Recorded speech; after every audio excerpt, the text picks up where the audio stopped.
60% of Americans have never met a Muslim, never voiced their opinion directly, and never got an answer. When I see a demonstration of 10, 15, 20,000 Muslims protesting what's going on, at that point I'll have respect for Muslims. We traveled across the states to give them that answer and show them what true Islam is all about. 6 US states over 8 weeks. This is what happened. Being a Muslim in America can sometimes get really difficult with all the stereotypes and whatever is shown in the media.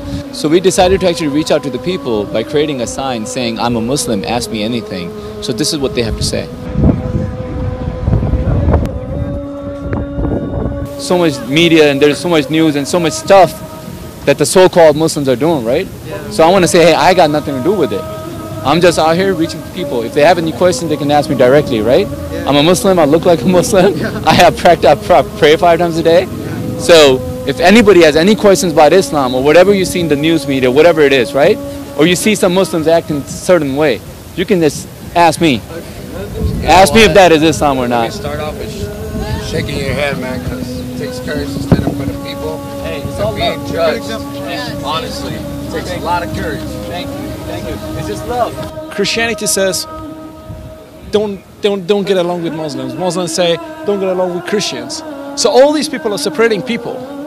Quick question for you. Go on. Where in the Quran does it say that don't get along with Christians? It doesn't say anywhere, but it doesn't say anywhere. You're right.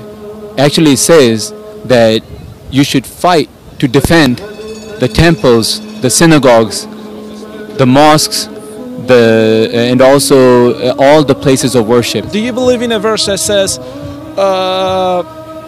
says you need to beat your wife if your wife doesn't think? In Quran says you need to beat your wife with things. Does it say that? What's Arabic that's used? It says you have to do it with a brush. You have to beat your. You think that the actual verses of the Quran says that you have to beat your wife with a brush? Because I've read it many times. It doesn't say that. It does say it, doesn't it? If your wife have you? No, it doesn't. Yeah, you can Google it. I have the Quran in the pocket as well. Have you ever read the biography of the Holy Prophet ﷺ, of Islam, the founder of Islam? Yes, I have. Did you ever read that he beat his wife? No, he didn't. There you go.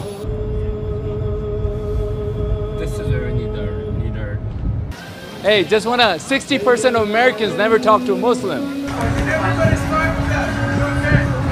Do you guys teach a violent doctrine against other people that do not practice Islam?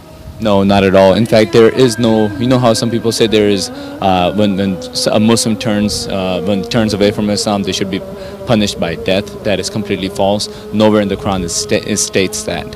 As a Muslim, how do you stand on, like feminism and stuff like that, like women's issues? Yeah. So if you look at the pre-Islamic Arabia, before Islam was revealed, when it started by the founder of Islam, right? Women were treated really bad. Like there were some tribes there who used to actually bury their baby daughters because they felt shame in having a daughter in the house. Had no rights to inherit property, no rights in saying in any of the political issues. They had no rights of inheritance. So if you look, and it's back then, it's recorded, it's in the Quran, they were actually liberated. So women are given all those rights when he came, right? If you look at the West, it didn't happen till like 100 years ago.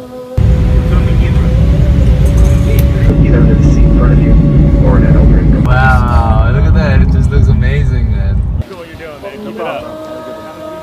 You too, bro. All smart people knew this would happen. You're just kicking a beehive and giving them weapons. Exactly. And they're uneducated. But then guess what? I want to share something with you. There was 1400 years ago, the founder of Islam said that a time will come when the Muslim clerics will be the worst creatures. He didn't call them humans. He said they'll be the worst creatures on earth. Fifth caliph of the Ahmadiyya Muslim Community said, he said, you want to stop these wars, stop the funding, find out where these people are getting funds, stop their funding, and that's how you can stop them. If you look at Ahmadiyya Muslim Community, I'm from that community, what we have been doing, Ahmadiyya Muslim Community. So if you look us up, right, you'll actually see that we are actually been condemning violent jihad for the last 125 years. Approaching rental car center. To get up there. And it's really insane because I know I was hearing that. That was from the Bronze As far as the veil is concerned, and as far as you know, like covering up, and obviously my mom covers up, she wears that loose clothing called burqa and everything. A lot of the women actually, you should actually reach out to the Muslim women. They feel liberated that way instead of being exposed. Exactly, instead of exposing themselves or how women are objectified, that you have to have a half-naked girl on a poster, on the billboard, and then your product is going to sell.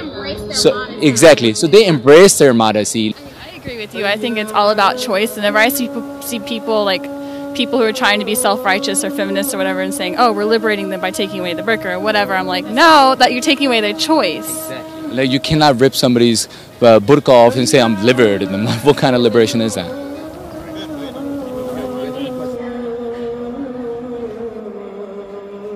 So what's your question? How do you feel about the Islamophobia going on in the U.S.? I think it's just unfortunate. And I think people like Donald Trump, who are actually on national television, they're spewing such hatred. This is something like that has just taken us back 50 years, because now people are actually saying stuff which we normally don't hear. So this is home for me, whoever said that. Man, this is home for me. I'm a United States citizen. Thank you. So just for the benefit of the viewers here, I was told to go home. This is home for me. I live in Columbus, Ohio.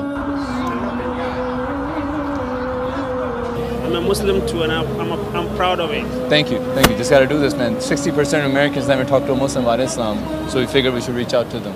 Cool. That's great. We appreciate that.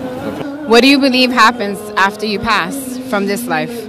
The Quran says that the Jews, the Christians, the Sabians, anybody who believes in whatever they believe in, and they have no fear, they shouldn't have anything to worry about. Just paraphrasing the verse.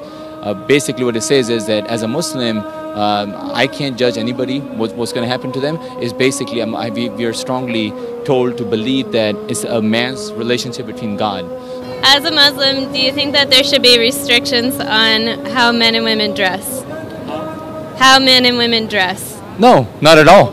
See, that's what Islam says. Islam says there is no compulsion in religion. So anyone from any religion can dress however they want to, right? At the same time, if you're a Muslim, there's certain guidelines that Islam says. And main thing that Islam says is dress with modesty. Not just for women, also for men. So we're all supposed to do that. What's your question? What do you think about racism? Islam teaches that all men are made equal. We all bleed the same blood. So there's no racism in Islam, and Islam actually teaches that you're supposed to treat everyone with love and affection. And from the Ahmadiyya Muslim community, that's where I'm from, we are believers in love for all, hatred for none.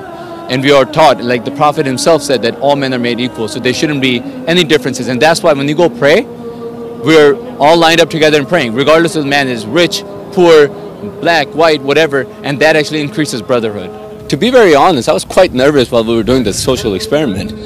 However, we were very well received, and even in the airports and airplanes, we did the social experiment, and people were patting my back and saying, thank you for doing this, we need more Muslims like this out here.